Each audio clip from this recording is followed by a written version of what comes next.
J'écris sur Internet depuis 2016.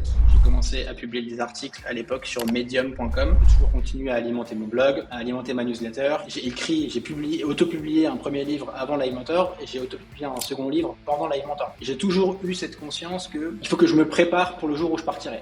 Et me préparer, ça veut dire quoi? Ça veut dire avoir des compétences, avoir une audience, des gens qui me suivent pour que le jour où je veuille me lancer, et puis une crédibilité, pour que le jour où je me lance, tout soit plus facile. Tant que t'as pas beaucoup fait par toi-même, ça sert limite à rien d'aller chercher des méthodes ou d'aller vouloir être trop stratégique dans ce que tu fais. En fait, d'abord, il faut écrire encore, écrire tous les jours.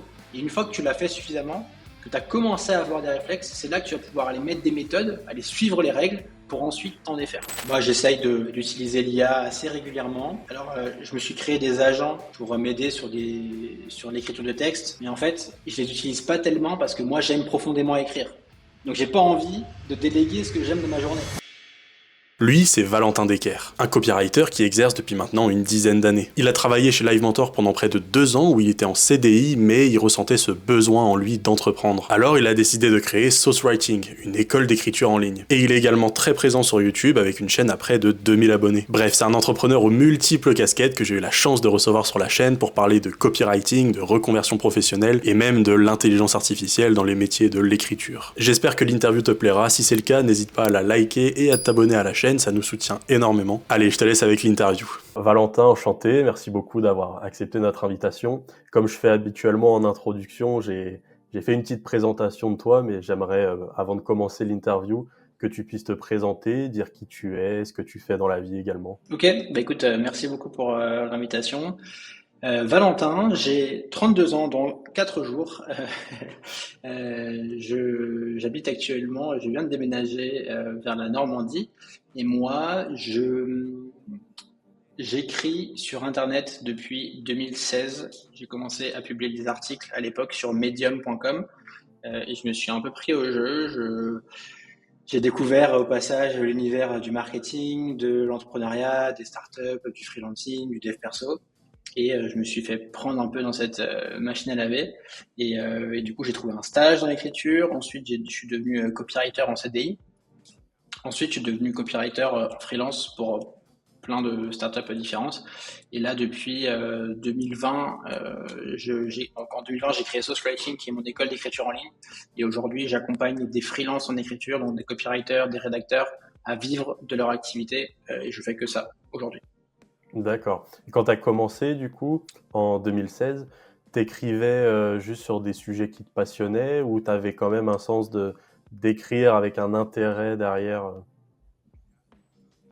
À l'époque, j'avais absolument aucune idée de ce que je faisais. Je savais pas du tout qu'il y avait des métiers de l'écriture. Je connaissais rien au marketing, je connaissais rien au freelancing. Donc c'était surtout en fait ça partait d'une frustration où j'étais à l'époque étudiant et je me disais en fait dans un an je termine mais je sais pas quoi faire, j'ai pas de compétences, j'ai pas de métier en tête. Et donc qu'est-ce que je peux faire d'utile, d'intéressant et de pertinent pour apprendre des trucs. Et donc j'ai commencé à lire des livres, à lire plein de livres, des biographies, plein de livres différents. Et je me suis dit ah bah tiens ça serait intéressant que je fasse des résumés pour résumer les livres que je lis et pas les oublier. Donc j'ai commencé à publier des résumés. J'en ai fait quelques-uns et puis après je me suis dit ah mais tiens en fait il y a des idées que je pourrais lier entre elles. Il y a des trucs que j'ai lus dans un livre qui fait écho à un truc que j'ai lu dans un autre livre et qui fait écho à une réflexion que j'ai eue. Et du coup j'ai commencé à faire des articles où j'essayais de mêler différentes idées. Et c'est comme ça un peu que ça a démarré, mais aucune réflexion stratégique, aucune idée de où ça allait me conduire ensuite. Ok, bon bah c'est cool. Et du coup, tu as dit que tu as été embauché ensuite en CDI. Là, à ce moment-là, les missions que tu avais, c'était essentiellement de l'écriture d'articles de blog ou il y en avait d'autres?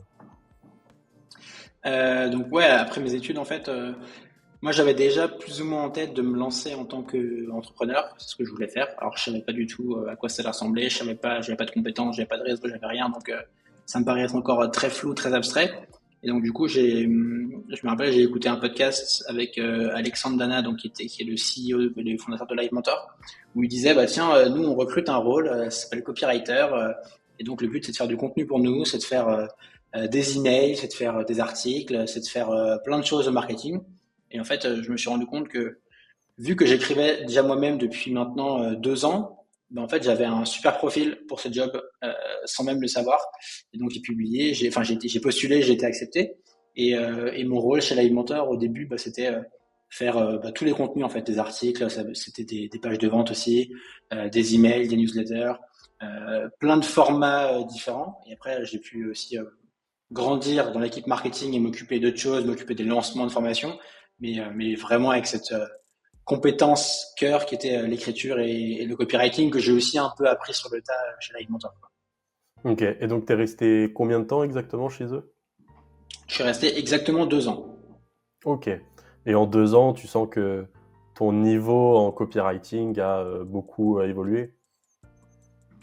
Bah, déjà, la chance que j'ai eue, c'est que j'ai eu un boss, donc Alexandre Dana, qui lui-même aimait beaucoup écrire et aimait le copywriting. Donc, bah, il m'a un peu pris sous son aile et j'ai appris beaucoup de choses à ses côtés. Et puis, donc voilà, ne serait-ce que évoluer à ses côtés, ça a été intéressant. Et après, tant que tu écris et que tu fais du copywriting, mais que c'est que pour toi sur des side projects, c'est intéressant, c'est un premier pas qui est indispensable, mais tu restes un peu dans le monde, tu restes dans la théorie. Et donc là, le fait d'être dans une vraie boîte qui a des vrais enjeux marketing, qui utilise vraiment le contenu pour faire du chiffre d'affaires, pour trouver des clients, ben en fait, d'un coup, tu te confrontes à tout ça et puis tu vois comment ça fonctionne une startup, tu vois comment ça marche une équipe marketing, tu vois le lien avec l'équipe sales, tu vois le lien avec l'équipe produit. Et donc, me confronter à tout ça, c'était super intéressant. D'autant plus dans un environnement dynamique, une startup comme à l'époque Live Mentor qui était en croissance, c'était à Paris, donc j'ai découvert tout ça d'un coup. Donc c'était un accélérateur de plein de choses. J'ai pu me former à enfin, m'essayer à plein de formats différents. Puis c'était une culture où voilà, on était tous des petits jeunes, on voulait tous progresser, apprendre des trucs, s'améliorer. Et ça, c'était hyper stimulant et énergisant comme environnement pour démarrer une carrière. Ouais, tu m'étonnes. Et donc, t'en as parlé un petit peu. Après, t'as lancé Sauce Writing. Je veux bien que tu continues d'expliquer aussi ce que c'est plus précisément Sauce Writing. Bah, moi, en fait, d'ailleurs, c'est marrant parce que Alexandre de l'Alimenteur, c'était clair pour lui dès le départ qu'un jour j'allais partir. Il voyait bien que Ok. j'avais envie de faire des trucs et que j'avais une fibre un peu entrepreneuriale.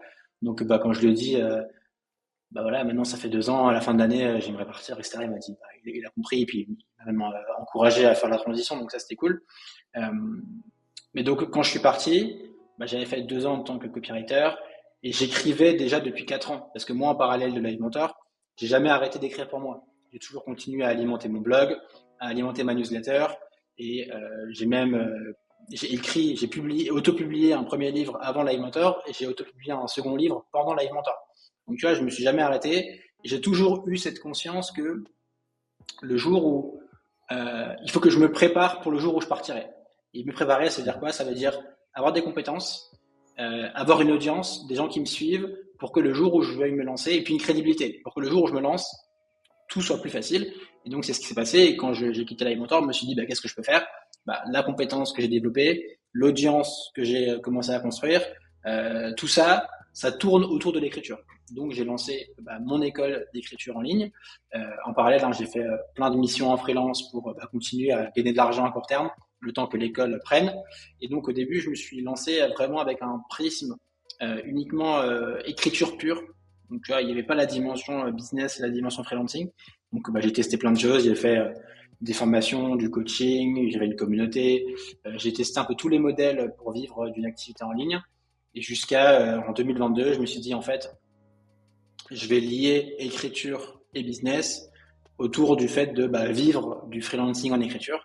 Et donc, j'ai construit un programme qui s'appelle l'accélérateur, où justement on mêle les deux piliers d'une activité, hein, écriture et business, autour d'un bootcamp. Donc là, aujourd'hui, c'est un bootcamp qui dure 3 mois. Et là, depuis, je ne fais que ça à temps plein. Ok. Et donc, du coup, comme tu as dit, maintenant, tu écris pour plein de choses. Tu fais ta newsletter, tu as pu écrire des articles de blog, un livre. Et forcément, à chaque fois, c'est pas les mêmes styles d'écriture, mais quelles compétences pour toi on doit avoir actuellement pour écrire des textes qui sont efficaces? Euh, C'est une vaste question parce qu'il peut y avoir plein de choses et déjà le premier terme à définir c'est quoi efficace, tu vois, qu'est-ce que ça veut dire efficace.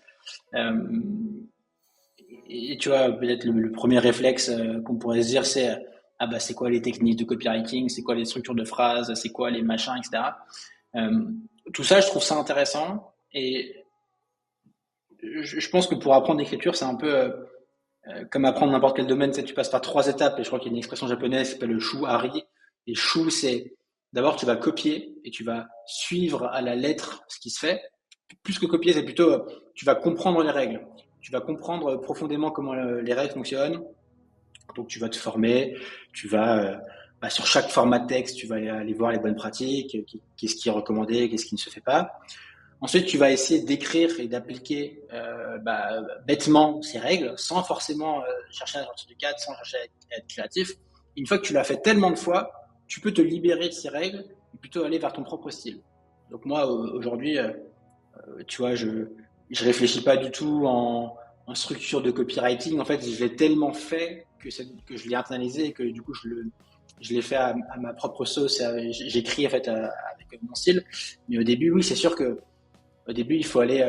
Je pense que la compétence numéro une, c'est la curiosité. C'est aller voir plein de choses, aller lire plein de textes. Moi, depuis cette époque-là, je suis un grand lecteur. J'essaie de lire tous les jours parce que ça nourrit ta créativité, ça nourrit tes idées, ça donne de l'inspiration. Et c'est là que voilà que tu vas pouvoir piocher plein de choses. Il faut essayer, pas avoir peur de se tromper, être dans l'action. Tu vois, l'écriture, c'est comme plein de choses. Hein. T'as beau le fantasmer autant que tu veux, t'as beau y réfléchir autant que tu veux, t'as beau lire dessus autant que tu veux, tant que tu ne fais pas, il ne se passe rien. Donc voilà, lire beaucoup, écrire beaucoup. Moi, je pense que depuis 2016, j'écris tous les jours. Et ça peut sembler peut-être beaucoup, mais en fait, c'est juste une identité que j'ai forgée, c'est juste des habitudes que j'ai créées. Et je pense que n'importe quelle personne qui veut écrire, ça passe par la répétition. En fait, j'ai même envie de dire que, et c'est un sujet sur lequel j'ai beaucoup réfléchi, mais tant que tu n'as pas beaucoup fait par toi-même, ça sert limite à rien d'aller chercher des méthodes ou d'aller vouloir être trop stratégique dans ce que tu fais. En fait, d'abord, il faut écrire encore, écrire tous les jours. Et une fois que tu l'as fait suffisamment, que tu as commencé à avoir des réflexes, c'est là que tu vas pouvoir aller mettre des méthodes, aller suivre les règles pour ensuite t'en défaire. Donc, si je réponds à la question, hein, curiosité, être dans l'action, s'essayer aussi à différents formats. Moi, je te disais, j'ai fait tous les formats parce que chaque format est à la fois différent des autres, mais en même temps, il y a toujours un socle fondamental qui fait que, en fait, si tu es bon sur un format, tu vas naturellement être bon aussi sur un autre. Donc voilà, essayer plusieurs choses, être curieux, accepter de se tromper, accepter de se planter. Mais toujours essayer d'être dans une quête de comment est-ce que je progresse, comment est-ce que je m'améliore et comment est-ce que je fais pour que le texte de demain il soit meilleur que celui d'aujourd'hui. Ok, ouais, je vois très bien. De toute façon, ouais, l'aspect technique et le savoir-faire, ça reste ce qui est le plus important, je pense. Pour, euh, pour préparer cette interview, j'ai regardé l'interview que tu as pu faire il y a 2 ans sur la chaîne freelance.com. Et ils avaient abordé la question de l'intelligence artificielle. À ce moment-là, je pense que c'était les débuts de ChatGPT. Et donc, je trouvais ça intéressant d'en reparler. Toi, 2 ans après, comment tu vois l'IA? Est-ce que tu l'utilises toujours? Est-ce que tu l'utilises même peut-être plus ou alors un petit peu moins? Je sais qu'en ce moment, il y a un petit retour en arrière chez certains qui en ont un petit peu marre peut-être des contenus trop IA et où du coup, ils préfèrent un retour à l'authenticité pure. Toi, comment tu fais? Ou en tout cas, même, qu'est-ce que tu conseilles aux gens dans Source Writing? Ouais. Euh, c'est un vaste sujet sur lequel effectivement je réfléchis beaucoup. Euh, il y a plusieurs tiroirs qu'on peut ouvrir. Le premier tiroir, déjà, c'est euh, l'IA. Je trouve qu'elle te donne l'illusion de savoir faire les choses. C'est-à-dire que tu mets un prompt et en 3 secondes, ChatGPT te donne une newsletter, un post LinkedIn, un article de blog. Et donc, tu as l'illusion d'avoir su faire la chose. Et en fait, tu as un livrable que tu peux activer. Sauf que le problème de ça, c'est que si toi-même, tu ne sais pas comment faire ce que tu demandes, en fait, tu vas pas être capable d'interpréter ce que te donne l'IA. Et tu vas avoir un résultat, tu vas dire, ok, est-ce que c'est bien, est-ce que c'est pas bien, je ne sais pas en fait. Et donc c'est pour ça que moi la philosophie c'est que moi je transmets d'ailleurs dans mon programme, c'est avant d'utiliser l'IA, il faut d'abord fondamentalement comprendre ce que toi tu fais. Donc avant d'utiliser l'IA, il faut d'abord comprendre soi-même comment structurer un texte, comment créer un post LinkedIn, comment ça marche de faire une accroche, comment ça marche de faire un déroulé. Et ensuite, une fois que tu maîtrises ça, une fois que tu l'as fait par toi-même avec ton propre cerveau assez souvent, c'est là que tu peux aller impliquer l'IA dans ta réflexion pour faire plus, faire mieux, faire différent, faire plus efficace, mais toujours en étant capable d'interpréter ce que te donne l'IA, soit de te dire bah tiens c'est pas pertinent, soit de dire ok ça marchait bien, d'aller sélectionner ce que toi tu aimes bien et pour enrichir ce que toi tu fais et ce que tu as produit. Donc je trouve que l'IA c'est un super assistant qui sublime les compétences des personnes qui ont déjà des compétences. Et en fait paradoxalement ce que fait l'IA c'est que elle augmente encore la barrière à l'entrée dans les métiers. Parce qu'aujourd'hui, quand tu es junior, quand tu démarres sur un métier, il faut d'abord comprendre le métier et en plus utiliser l'IA. C'est pour ça que tous les seniors, les gens qui sont déjà sur le métier, ils sont déjà bons sur leur métier et en plus, ils peuvent faire plus, mieux, différent grâce à l'IA. Donc c'est pour ça que quand on se lance, il y a une courbe d'apprentissage qui est encore plus importante, mais on n'a pas le choix, il faut passer par là pour ensuite essayer de rattraper les wagons. Mais fondamentalement, je pense que l'IA, pour l'instant, peut-être que dans 10 ans ça va changer, mais pour l'instant, c'est juste un outil de plus. Rien de plus.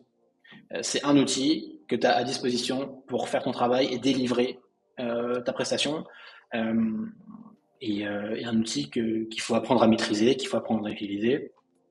Moi, j'essaye d'utiliser l'IA assez régulièrement. Alors, je me suis créé des agents pour m'aider sur l'écriture de texte, mais en fait, je les utilise pas tellement parce que moi, j'aime profondément écrire. Donc, j'ai pas envie de déléguer ce que j'aime de ma journée. Tu vois. Donc, parfois, je l'utilise quand je sens que voilà, je bloque sur un passage ou j'ai envie d'aller plus vite, parfois. Mais globalement, moi, j'aime profondément le processus d'écriture. Donc, j'essaie de pas trop utiliser l'IA parce qu'effectivement, le risque, c'est que si tu l'utilises bêtement, bah, tu as un énième texte de plus. Tu as l'impression d'avoir fait le job, sauf que tu as fait un truc qui est nul et qui intéresse personne.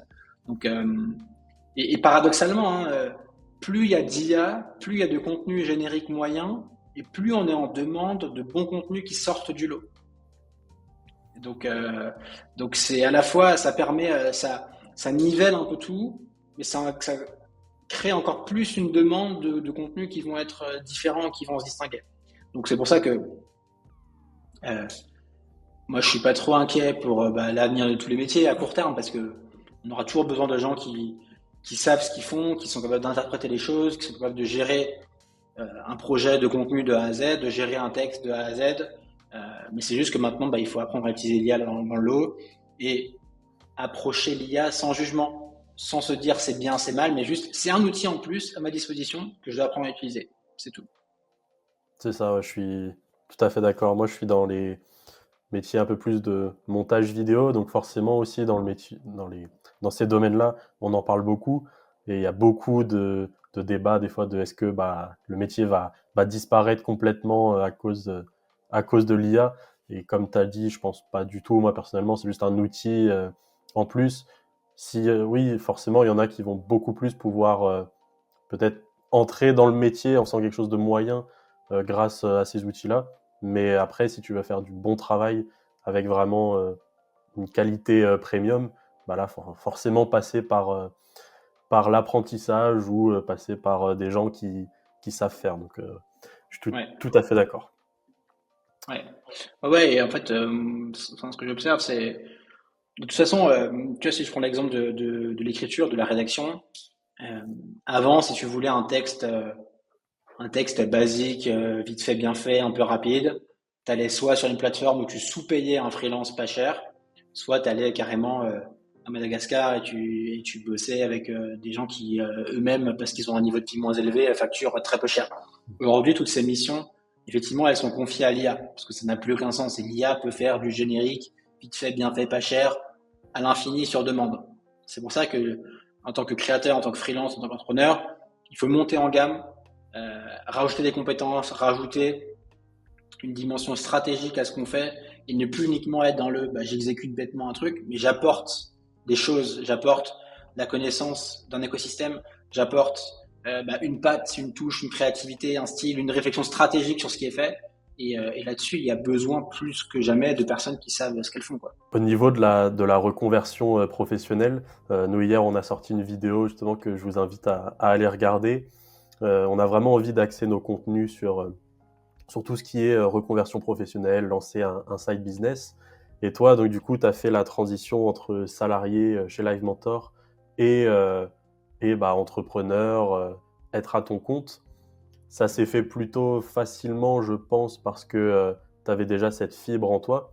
Mais, euh, mais réellement, comment ça s'est passé? Est-ce qu'au début, tu as eu quand même un petit peu peur? Qu'est-ce que tu avais en tête? Parce que c'est forcément jamais facile, tu quittes une certaine sécurité, si tu avais un CDI en plus. Donc voilà, comment ça s'est passé pour toi? Ouais, pour moi, ça s'est assez bien passé parce que j'avais préparé ma reconversion dès le début, en fait. Dès le début, je savais que c'était un moment ce que je voulais faire et donc dès le départ, j'ai anticipé cette transition. Donc après, évidemment, t'as beau l'anticiper autant que tu veux, ça reste un saut dans le vide, ça reste un saut dans l'inconnu. Et donc, t'as plein de peurs, plein de doutes sur est-ce que ça a marché. Oui, non, enfin, effectivement, c'est pas un truc qui se fait à la légère, je trouve. Mais, enfin, en fait, il y a un peu les deux trucs. Il y a, à la fois, ça se fait pas à la légère et il faut prendre le temps de se préparer, il faut prendre le temps de se former, il faut prendre le temps, même pourquoi pas, hein, de commencer à bosser en parallèle de son job. Je pense que c'est possible de faire des missions, c'est possible d'aller commencer à se créer un petit blog, c'est possible d'aller faire des petites missions sous le manteau. Franchement, c'est accessible pour tout le monde et donc ça, c'est ce que je recommande. Et c'est un moyen simple de se tester avant, de commencer parce que mine de rien, ça prend du temps d'apprendre un métier, ça prend du temps de se reformer. Et donc, plus on le démarre tôt, mieux c'est. Et si on peut commencer à se former en parallèle de la sécurité d'un job, on est d'autant plus tranquille. En fait, on n'a pas la pression. Donc ça, c'est un truc que je recommande de faire. Et puis en même temps, il ne faut pas non plus surdramatiser, il ne faut pas non plus se mettre trop de pression et se dire que, en fait, dans le pire du pire des cas, même si j'échoue, je reprends un job. C'est pas si grave en fait. Par contre, j'aurais appris tellement de choses que je trouve que ça vaut le coup en fait pour tout le monde d'essayer de se lancer au moins une fois dans sa vie. Tu vois, s'il y a une période où il y a un chapitre pro qui s'arrête, on est en manque peut-être, enfin, on aimerait un renouvellement. Moi, je pense que ça serait intéressant que tout le monde s'essaye à ça pour voir la réalité, pour se confronter concrètement à ce que ça veut dire que d'entreprendre. Et puis même si ça ne marche pas, je trouve que ça te force à développer tellement de compétences, ça te force à tellement apprendre sur toi-même que c'est bénéfique pour tout le reste de ta carrière, peu importe ce que tu fais après. Donc, euh, donc ouais, c'est préparé. Donc moi, dans mon cas, en fait, je me suis bien préparé. Tu vois, j'ai continué à écrire, j'ai continué à travailler mon audience. Et le jour où j'ai fait la transition, en fait, je savais que ça allait s'enclencher assez vite parce que j'avais fait ce travail-là en amont, en fait. Et je vois parfois des gens qui s'y prennent malheureusement comme des touristes et qui quittent leur job et qui disent OK, maintenant qu'est-ce que je fais? Bah là, ça prend du temps. Et là, il faut trouver, il faut se former, il y a plein de choses qu'il faut apprendre. Donc, plus on démarre la réflexion tôt et mieux c'est en fait. Ok, ouais, non, je suis tout à fait d'accord. Faut pas tout plaquer non plus et partir de zéro. Mais souvent, du coup, on dit que une fois qu'on commence à être en indépendant, on veut plus du tout revenir dans le salariat. Toi, t'es comment par rapport à ça? Est-ce que vraiment maintenant ta vie est beaucoup mieux et tu ne devrais plus jamais rebosser pour quelqu'un, comme on peut dire? Bah, moi, personnellement, effectivement, ça serait très dur de me faire revenir au salariat. Euh,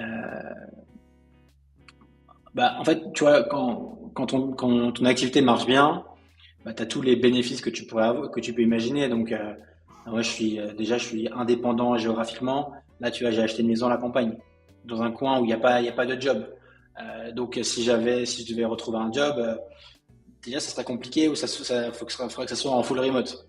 Ensuite, je peux m'organiser comme je veux. Je peux voyager. Tu vois, moi, j'aime bien voyager un mois, 2 mois dans l'année. Moi, j'adore aller au Japon, donc tu vois, j'adore ça. Euh, je choisis les projets sur lesquels je bosse. J'ai pas de patron, j'ai pas de trop de contraintes. Donc là-dessus, c'est absolument génial. Et moi, j'exclus pas un jour de revenir au salariat. Je trouve qu'aussi, si j'ai une super opportunité, dans des super conditions pour un patron, pour un projet qui m'inspire vraiment, franchement, why not? Tu vois, je suis pas fermé du tout. Par contre, je serais 1000 fois plus exigeant et il faut que ça en vaille le coup, hein. Il faut que ça vaut la chandelle. Euh, Par contre, tu vois, le truc sur lequel il faut aussi être clair, c'est tout ce discours de liberté, d'indépendance, et de voilà du fait d'être indépendant, ça vient aussi avec le revers de la médaille. Ça vient aussi avec un prix à payer. Et le prix à payer, c'est bah, peut-être plus de stress parfois, euh, le fait de vivre constamment avec le flou, l'incertitude de tu sais pas si dans 3 mois tu marcheras autant que maintenant. T'es jamais sûr en fait, hein. Entreprendre, c'est chaque jour ça repart de zéro. Chaque jour tu dois bosser pour faire du chiffre d'affaires. Chaque jour tu dois vendre des prestations. Il y a des gens à qui ça ne matche pas et c'est fine. Mais il faut être prêt à ça. Il faut être prêt aussi avec le fait que tu gères un business. Et donc, à un moment, il faut aller vendre tes trucs. À un moment, il faut aller oser parler à des gens. Il faut aller oser avoir une démarche commerciale. Il faut aller oser, voilà, essayer de se vendre. Et puis, si tu vas à la base fondamentale de tout ce qui est en dessous de ça, il faut se discipliner. Je pense qu'il faut être rigoureux. Il faut se construire des routines. Il faut bosser. Il faut être responsable. Et malheureusement, il y a plein de gens qui sont pas prêts à ça, en fait, qui cherchent plutôt un confort où, en fait, ils se posent pas trop de questions. On leur dit quoi faire. Et c'est fine, hein. C'est juste que si tu veux la liberté, ça demande beaucoup de responsabilité. Si tu veux le côté flexibilité, ça demande d'être ultra rigoureux et d'être ultra discipliné. Je rassure les gens, c'est des trucs qui s'apprennent. Moi, je me considère pas comme très discipliné de base. Par contre, j'ai appris à le devenir. J'ai vu à quel point c'est indispensable, si tu veux accomplir quoi que ce soit, d'être très discipliné et d'être très rigoureux. C'est exactement la question que je voulais te poser. Si toi, justement, ça a été des choses qui ont pu être difficiles au début parce que tu n'avais pas forcément la discipline ou peut-être tu ne savais pas forcément vendre tes services ou quoi que ce soit. Bon, tu as un petit peu répondu du coup. Mais... Ouais, en fait,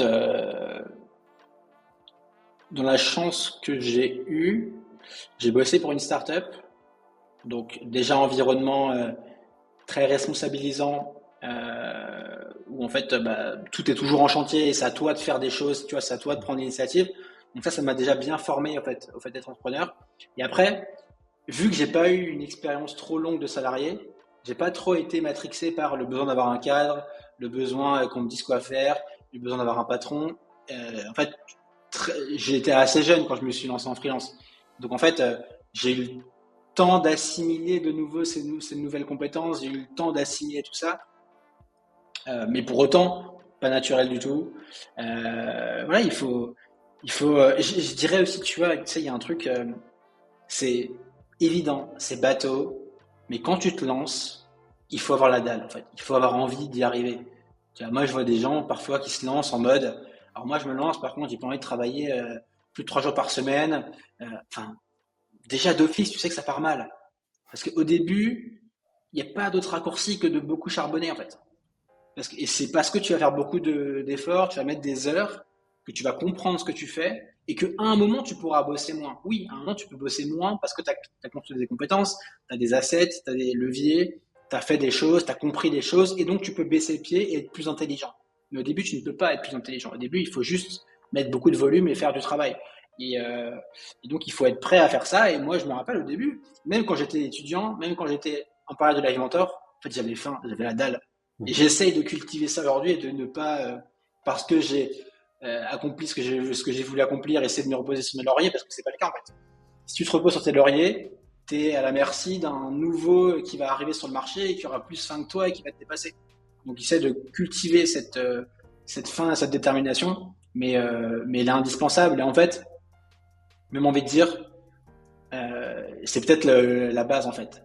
Si t'as pas de compétences, si tu sais pas quoi faire, c'est pas grave, parce que tant que t'as faim, tant que t'as la dalle, tant que t'as envie de te retrousser les manches, tu trouveras des solutions à un moment en fait. C'est mécanique qu'à un moment il se passe des trucs. Mais il faut y aller en se disant, ok, en fait, bah oui, ça, c'est, j'entreprends, il faut que je me remonte les manches, il faut que je sois prêt à faire ce qu'il faut pour que ça marche au début. Ah, c'est aussi pour ça que c'est pas fait pour tout le monde. Mais pour moi, je suis totalement dans la même dynamique que dès que tu as un peu la dalle, dès que tu vas montrer en fait que tu t'es prêt à tout faire pour réussir. Bon, des fois, ça prend plus de temps, mais pour moi, il y a forcément des bonnes choses qui vont arriver. Et si tu as un conseil si tu as un conseil à donner aux gens qui... Alors, en deux temps, si tu as un conseil à donner aux gens qui veulent se lancer, que ce soit dans l'écriture, donc dans le copywriting, peut-être qu'ils veulent lancer leur newsletter ou quoi que ce soit. Et l'autre question, juste des gens qui veulent se reconvertir et changer de vie complètement. Ouais. Bah, sur les conseils numéro un sur l'écriture, en fait, c'est essayer de se défaire de son besoin de validation. Je pense que ce qui pourrit une reconversion et ce qui pourrit par ailleurs une carrière ou une vie, hein, moi là-dessus j'ai senti que ça m'a freiné longtemps. C'était constamment en train de te demander ce que vont en penser les autres. Et donc en fait tu te lances pas aussi vite que tu l'aimerais ou tu fais pas exactement ce que tu voudrais parce que tu es en train de te dire à chaque fois mais qu'est-ce que X ou Y personne va en penser. En fait, tout ça, ça n'existe pas, c'est dans ta tête. Les gens ne pensent pas à soi, les gens pensent uniquement à eux-mêmes. C'est très bien comme ça, hein. C'est pas du tout un problème. Mais en fait, tout ce qui te freine, c'est juste ta peur du regard des autres. Et donc, essayer de se défaire de ça et essayer de commencer petit. Tu vois, moi, j'ai commencé par un petit blog sur Medium. Je sais pas ce que je faisais, mais en fait, ça m'a juste mis le pied à l'étrier. Donc, commencer petit. Et après, et ce qui est bien avec l'écriture, hein, c'est que c'est gratuit et tu as besoin de la permission de personne. Tu ouvres un blog, tu ouvres un Substack, tu vas sur LinkedIn, t'écris, c'est publié dès demain. Et ce qui t'empêche de le faire aujourd'hui, c'est juste que tu as peur du regard des autres. Donc, essayer de travailler sur soi pour se défaire de ça. Et l'autre question, c'était sur la reconversion, c'est ça, en général? Ouais, c'est ça. Attends, j'avais une réponse, mais j'ai oublié ce que je voulais dire. Laisse-moi juste 30 secondes. Pas de souci. Sur la reconversion, je voulais dire... Oui. Et sur la reconversion, je pense que ce qui est très important, c'est de s'entourer intentionnellement de personnes qui vont nourrir cette reconversion et qui vont encourager cette envie en nous. Il n'y a rien de plus fragile qu'un début d'idée de ah j'aimerais me lancer, j'aimerais potentiellement faire ça. Et si dès que t'en parles autour de toi, t'as que des gens qui vont casser cet élan-là, qui vont dire mais qu'est-ce que tu fais, pourquoi tu veux te lancer, mais t'es bien en CDI, blablabla. En fait, il y a de fortes chances que tu n'y ailles pas en fait. Juste son environnement, en fait, notre environnement façonne notre réalité. Si on n'est que avec des gens qui naturellement font des choses, font des projets, osent se lancer, on va naturellement être pris dans ce mouvement. À l'inverse, si on n'est que avec des gens qui ont peur de tout, qui sont flippés, qui n'osent pas prendre de risques, on va naturellement tendre à être comme ça.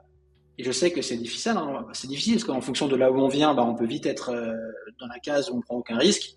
Donc il faut faire l'effort soi-même d'aller s'entourer de personnes qui sont dans cette dynamique et dans cet élan de je veux oser faire des choses, je veux atteindre d'autres choses. Et des gens qui comprennent ça, qui vont l'encourager, qui vont le soutenir et avec qui on pourra parler, avec qui on pourra avoir des discussions. Et ça, c'est ultra important, l'entourage, essentiel. Ouais, tout à fait d'accord. Si je peux rajouter aussi, c'est sur les réseaux sociaux, tout ce qu'on consomme aussi, ça a un rôle pour moi qui est ultra important. Donc, les Oui, algorithmes comprennent très très rapidement ce qu'on veut et ce qu'on aime regarder. Donc, si vous êtes dans un état d'esprit de réussir, forcément, les contenus que vous allez consommer, ça va tourner autour de ça. Parce que quand tu consommes du contenu, quand tu ouvres YouTube ou TikTok et que c'est que du contenu, du divertissement, des choses qui vous font rire tout le temps, c'est cool, ça divertit, mais ça va pas fondamentalement nourrir quelque chose en toi au quotidien. Donc, ouais, je pense très important aussi de faire ça. je valide. Avant de finir cette interview, qu'est-ce qu'on peut te souhaiter déjà pour la suite, Valentin? Ce qu'on peut me souhaiter, c'est longévité. Je suis là depuis 2020, on va être en 2026, ça sera ma 7e année en tant qu'entrepreneur. J'espère être là encore pendant 7 ans derrière, et plus hein, si possible. Ok. Mais mon but, c'est pas d'explosion soudaine, pas de disparition rapide. Juste, je suis là tout le temps, dans le temps. Quoi qu'il se passe, qu'il vente, qu'il pleuve, qu'il neige, qu'il fasse beau, je suis là, je fais mon job, j'avance. Et voilà, j'espère encore être là dans 10 ans. Très bien, on espère aussi. Et où est-ce qu'on peut te retrouver après cette interview? Alors moi, je suis très actif sur LinkedIn et sur YouTube aussi. Il y a pas mal de choses. Et pour les personnes qui veulent plus des ressources sur l'écriture, LinkedIn, YouTube et puis mon site aussi, Sociwriting, il y a des centaines d'articles sur tous les sujets liés à l'écriture, au copywriting, à la reconversion. Donc voilà. Ok, très bien. On mettra tous les liens en description en tout cas. Merci beaucoup, Valentin. C'était un plaisir que tu nous aies accordé ton temps.